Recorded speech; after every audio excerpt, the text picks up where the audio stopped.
My name is David Chow. My last name is spelled C-H-O-U. I'm the principal investigator of AVATAR at Emulate. So AVATAR is a pathfinding mission. It is an experiment where we are going to create individualized bone marrow chips from astronauts flying on Artemis 2. And we are going to observe how those bone marrow chips respond to the stressors of spaceflight because they're flying around the moon along with the astronauts. And we are hoping to see whether or not those chips model individualized responses to spaceflight. Yeah, so today is what we call the day of chip seeding. And so this is the day where we actually take the previously frozen astronaut blood progenitor cells that we've out of the freezer, and we thaw them and we put them into the bone marrow chips themselves. They'll be seeded in a chip that has two channels, a top and a bottom channel. And the top channel is where the astronaut cells are going to go, along with bone marrow supporting stromal cells. And these chips are then going to be perfused with medium through the bottom and kept overnight. And then the following day, we are going to give the chips over to Space Tango, who will then hook up the chips to their custom hardware that's going to perfuse these chips for the duration of Artemis 2. With the capability of using these organ chips as avatars of human organs, that means we could potentially send up many more human organ chips than we could possibly send astronauts. In addition, we can send human organ chips that model a variety of tissues that would be difficult to sample in a human, for example, the brain or the heart. We could send up many more chips, and we can get deep biological information from many different organs that we couldn't otherwise get. There are two well-established stressors that occur as a result of spaceflight. The first is the increased amount of radiation that the astronauts experience. And then the second is the lack of gravity, or rather microgravity. So those are the two primary stressors. For us, especially with the bone marrow is possibly the most radiosensitive organ in the body. And so we're expecting that a lot of the biologic changes we observe to be driven primarily by the increased radiation. So if the project works out as we are hoping it will, then that means that these organ chips can respond to spaceflight stressors in an individualized manner.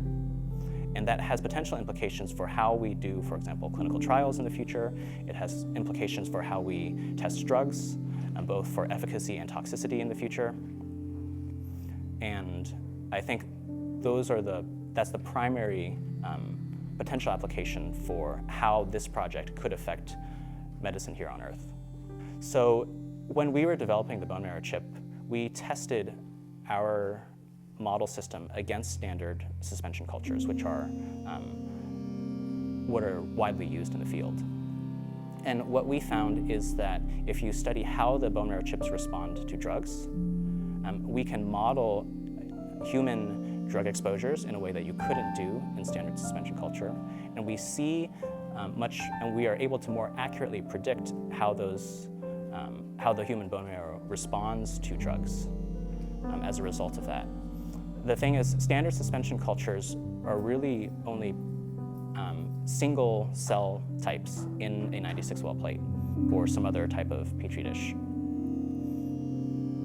or some other type of standard lab plasticware. But with the bone marrow chip, we have the fact that these chips are cultured in 3 dimensions. The cells are cultured in 3 dimensions. And furthermore, we have multiple cell types, not only the bone marrow progenitor cells, but also the supporting stromal cells, which talk to the bone marrow progenitor. So when we were creating the bone marrow chip, we compared it side by side with standard suspension cultures in standard lab plasticware. And what we found is that the ability to put the chips in 3-dimensional culture and to culture not the progenitor cells only on their own, but in combination with the supporting stromal cells, we find that the behavior of the cells is different in how they differentiate and how they respond to drugs. And so really it seems to be, at least in our hands, when we've tested it, a better predictor of how the bone marrow in your body responds to a variety of stressors as opposed to standard cultures. So there are a variety of cellular changes that have been described in previous studies via other labs, so Chris Mason's lab, Petrona Jameson's lab at UCSD, and other labs have already studied what happens to cells, at least in low Earth orbit. And we expect that some of those changes, including DNA damage, increased reactive oxygen species, mitochondrial dysfunction, increased secretion of different inflammatory factors, will likely be observed in this experiment as well. It's the first time that we're looking at this outside of low Earth orbit, and so that may change to some degree the degree to which those changes happen, but we don't know that yet.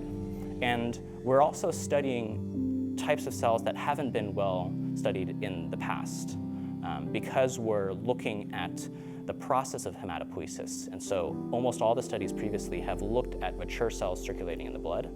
We are actually modeling the process of blood cell development in the bone marrow. And so we're actually going to be observing the effects of spaceflight on some of those earlier stages of blood cell development. And so we don't really know what we're going to see, but we're excited. So we're going to be running a variety of assays concurrently. So the most important readout that we're going to be doing is we're going to be taking the cells out of the chip, and we're going to be doing something called single-cell RNA sequencing. So this is an assay where we can look at thousands of cells across all the different bone marrow chips, as well as crew member blood samples. And we're going to look within each cell to see what genes are being expressed and to what degree they're being expressed.